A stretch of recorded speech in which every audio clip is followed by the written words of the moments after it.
నమస్తే welcome to our channel. వరుసగా 2 రోజులు కూడా 2 బాంబులు పేలనున్నాయా వైసీపీకి అంటే అవుననే సమాధానం వినిపిస్తుంది.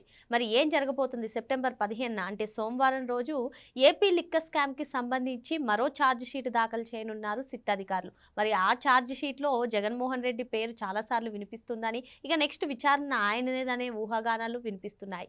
మరో పక్క చూసుకున్నట్లయితే సెప్టెంబర్ 16 వివేక హత్య కేసుకు సంబంధించి విచారణను సుప్రీంకోర్టు సెప్టెంబర్ 16నే విచారించనుంది. మరి అప్పుడు కూడా అవినాష్ రెడ్డి బెయిల్ రద్దవుతుందా? ఇటువంటి అంశాలన్నీ కూడా చర్చించడానికి మనతో పాటుగా ఉన్నారు సీనియర్ జర్నలిస్ట్ డివి శ్రీనివాస్ గారు. నమస్తే సార్. నమస్తే. సెప్టెంబర్ 15, 16 ఈ 2 రోజులు కూడా వైసీపీకి కాలరాత్రులు కాబోతున్నాయా? మరి ఏపీ లిక్కర్ స్కామ్‌కి సంబంధించి మరో ఛార్జ్ షీట్ దాఖలు చేస్తున్నారు సిట్ అధికారులు. అందులో జగన్మోహన్ రెడ్డి పేరు చాలా సార్లు ఉన్నట్టు కూడా వినిపిస్తుంది సార్. మరి మొత్తానికి అసలు ఇటు తమ్ముడి విచారణ, అటు అన్నయ్య బెయిల్ రద్దవ్వడం 2 రోజుల్లో 2 పరిణామాలు, కీలక పరిణామాలు చోటు చేసుకోబోతున్నాయనే కథనాలు వినిపిస్తున్నాయి. మరి ఈ అంశాలపైన మీరేమంటారు? 15, 16 తారీఖులు 2 రోజుల్లో 2 బాంబులు పడబోతున్నాయి. Hydrogen bomb, atom bomb. అంటే ఏంటి? క్రిమినల్స్పై వీటిని సర్జికల్ స్ట్రైక్స్గా చూడాలి. ఏపీ క్రిమినల్స్పై ఇవాళ కోర్టులు లేకపోతే దర్యాప్తు సంస్థలు ఎలా సర్జికల్ స్ట్రైక్స్ చేస్తున్నాయి. ఒకటి 15వ తారీఖు అసలు అది బిగ్ మండే అంటున్నారు. ఇది ఎక్కడ చూసినా ఛానల్స్లో వాటి గురించి కథనాలు. అంటే ఫైనల్ ఛార్జ్ షీట్ సిట్ వేస్తోందని, ఇప్పటికే ఫస్ట్ ఛార్జ్ షీట్ వేశారు, తర్వాత ఒక అనుబంధ ఛార్జ్ షీట్ కూడా దాఖలు చేసిన దీంట్లో ఇప్పుడు వేయబోయే ఛార్జ్ షీట్ ఎలా ఉండబోతుంది. ఇప్పుడు జగన్మోహన్ రెడ్డి ఫస్ట్ ఛార్జ్ షీట్లోనే ఆయన పేరు 3 సార్లు వచ్చిందన్నారు. రెండో ఛార్జ్ షీట్లో అయితే జగన్మోహన్ రెడ్డి సీఎంగా పనిచేసినప్పుడు ఆ కార్యదర్శి ఎవరు ధనంజయ రెడ్డి, లేకపోతే ఆయన ఓఎస్డి కృష్ణమోహన్ రెడ్డి, ఆయన cement factory director Balaji Govindappa, వాళ్ళ ముగ్గురు మీద నడిచింది రెండో ఛార్జ్ షీట్. ఇప్పుడు వేయబోయే మూడో ఛార్జ్ షీట్ ఇది ఫైనల్ ఛార్జ్ షీటా, లేదు అది తర్వాత వస్తుందా? ఎందుకంటే మొన్న ఛార్జ్ షీట్లోనే మరి ఏసీబీ కొన్ని అక్షంతలు వేసింది కోర్టు. ఆ ఛార్జ్ షీట్లో కొంత లోపాలు ఉన్నాయి, అవి సరిచేయమన్నారని, లేకపోతే ఏదో ఆ డ్రాఫ్టింగ్లో లోపాలు. ఏసీబీ కోర్టు అసలు దాన్ని స్టే ఇచ్చినంత పని చేసింది. దానిపైన హైకోర్టు ఏదో కొంత ఆపినట్టుంది. ఏది ఆ ఛార్జ్ షీట్ పైన ఏసీబీ కోర్టు ఏదైతే బ్లేమ్ చేసిందో ఆ అభ్యంతరాలన్నింటినీ స్టే చేసింది హైకోర్టు. ఇప్పుడు వేయబోయే ఛార్జ్ షీట్ టోటల్గా జగన్మోహన్ రెడ్డి పైనే ఉంటుందా, లేకపోతే ఇప్పుడు ఈ మోహిత్ రెడ్డి, నెక్స్ట్ సజ్జల భార్గవరామ్, లేకపోతే అతనెవరు సునీల్ రెడ్డి, అనిల్ రెడ్డి, వీళ్ళ నలుగురికి మరి ఉచ్చు బిగుస్తుందా? నారాయణ స్వామి పరిస్థితి ఏంటి? అప్పటి ఎక్సైజ్ శాఖ మంత్రి నారాయణ స్వామి ఆయన ఫోన్ కూడా మరి ఓపెన్ చేస్తున్నారు. దానికి కూడా కోర్టు అనుమతి ఇచ్చింది. ఎఫ్ఎస్ఎల్ మన ఫోరెన్సిక్ సైన్స్ ల్యాబ్ వాళ్ళు అందులో ఏమి వీడియోలు బయటకు వస్తాయి, లేకపోతే ఏమి లావాదేవీలు బయటకు వస్తాయి. అసలు నారాయణ స్వామి బ్యాంకు లావాదేవీల పైన కూడా ఇవాళ స్క్రీనింగ్ జరుగుతున్నాయి. అంటే అప్పటి ఎక్సైజ్ శాఖ మంత్రికి నెలకి 50 లక్షల ముడుపులు అందాయంటున్నారు. ఇవన్నీ మీడియాలో కథనాలైనా వాస్తవాల? ఇప్పుడు ఒకటి నారాయణ స్వామి ఇష్యూ కాదు, ఇప్పుడు ఇతనెవరు సునీల్ రెడ్డి నిన్న అసలు 10 గంటలు 14 గంటలు ఆయన కార్యాలన్నిటిపైన తనిఖీలు సోదాలు జరిగాయి. అక్కడ కూడా కీలకమైన ఆధారాలు ల్యాప్టాప్లో అయ్యి స్వాధీనం చేసుకున్నాను అన్నారు కదా సార్. మరి ఇందులో ఏమైనా డేటా దొరికే అవకాశం ఉందా? మరికొన్ని పేర్లు బయటకు వచ్చే అవకాశం ఉందంటారా? లేదు అంటే ఇంకా జగన్మోహన్ రెడ్డి అంతిమ దోపిడీదారుడు, ఆయన దగ్గరికి సిట్ అధికారులు వెళ్తారంటారా? అంటే సునీల్ రెడ్డి కార్యాలయాలపైన అటు హైదరాబాదులో, ఇక్కడ విశాఖపట్నంలో ఇవన్నీ తనిఖీలు సోదాలు చూసి కంగారెత్తిపోతున్నారు. అక్కడేమీ లేకపోతే ఎందుకు ఇంత బేజారెత్తిపోతారు? ఇప్పుడు అతను ఒక పారిశ్రామికవేత్త, న్యాయవాది, పెద్ద లాయర్ అనో ఏదో బిల్డప్ ఇస్తున్నారు. ఇప్పుడు అతను గతంలో జగన్ జైల్మేట్, అది మర్చిపోతే ఎలా? ఇప్పుడు ఏది సిబిఐ కేసుల్లో లేకపోతే ఈడీ కేసుల్లో జగన్ జైల్లో ఉన్నప్పుడు ఎంఆర్ కేసులో ఇతను అరెస్ట్ చేసి జైల్లో పెట్టారు. ఇతను జగన్మోహన్ రెడ్డికి పిఏ, భారతీ మేడంకి సమీప బంధువు.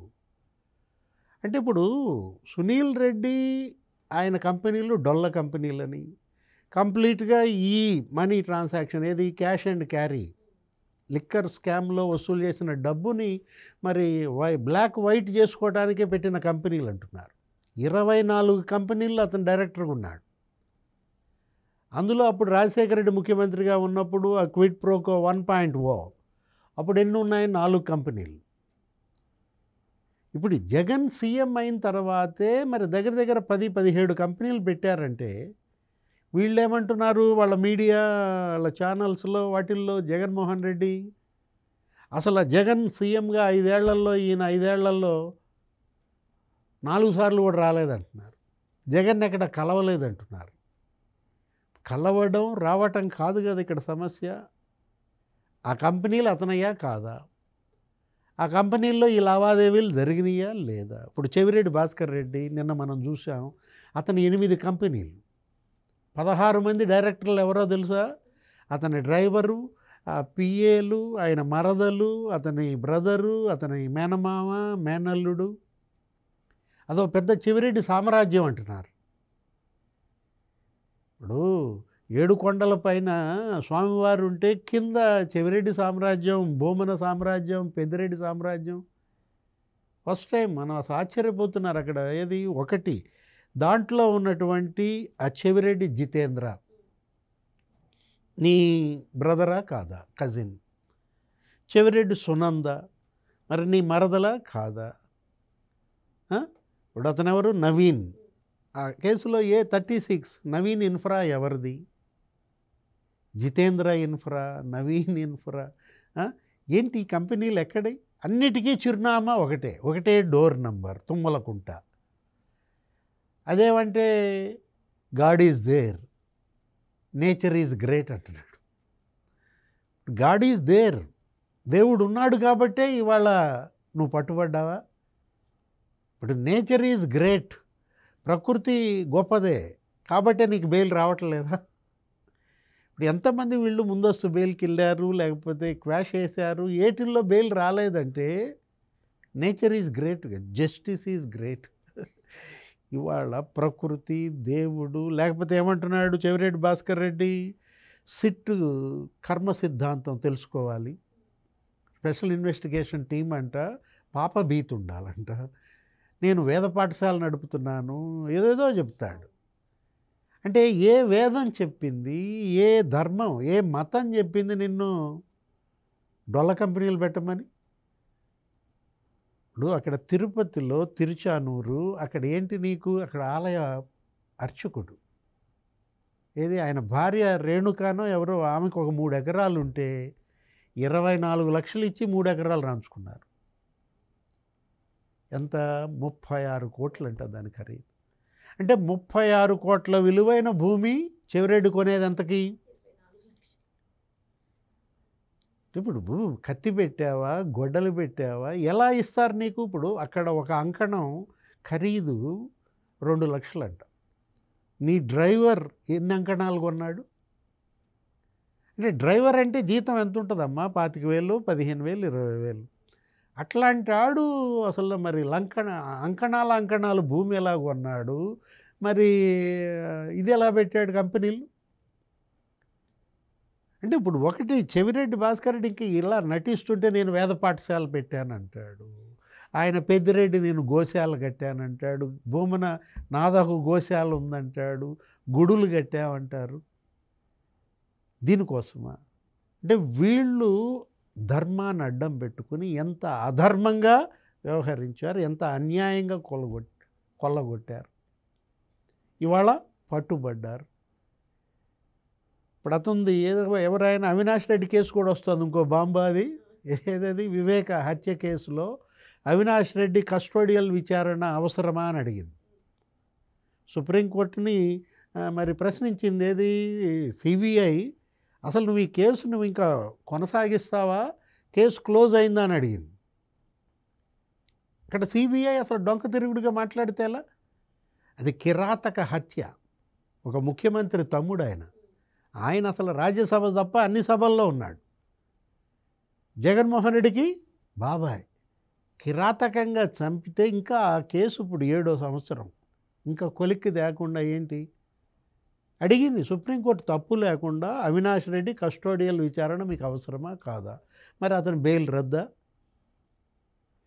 రేపు పొద్దున ఇది ఎన్నో తారీఖు, అది మంగళవారం, అంటే అటు సోమవారం అన్న కథ ముగిసిపోతుందా, మరి మంగళవారం తమ్ముడి కథ కొలిక్కి వస్తుందా? ఏదైనా ఈ సోమ మంగళవారాల్లో మాత్రం కొంచెం గడ్డు వారాలే. మరి వైసీపీకి వచ్చే సోమవారం మంగళవారం కూడా ఒక అగ్ని పరీక్ష లాంటిదే అని, మరి ఈ 2 రోజుల్లో కూడా అటు అన్న విచారణ, ఇటు తమ్ముడు బెయిల్ రద్దా, మొత్తం సస్పెన్షన్ వాతావరణం అయితే నెలకొందని చెప్పి సార్ చెప్తున్నారు. మరో అంశంతో మళ్ళీ కలుద్దాం. Thank you sir. నమస్తే.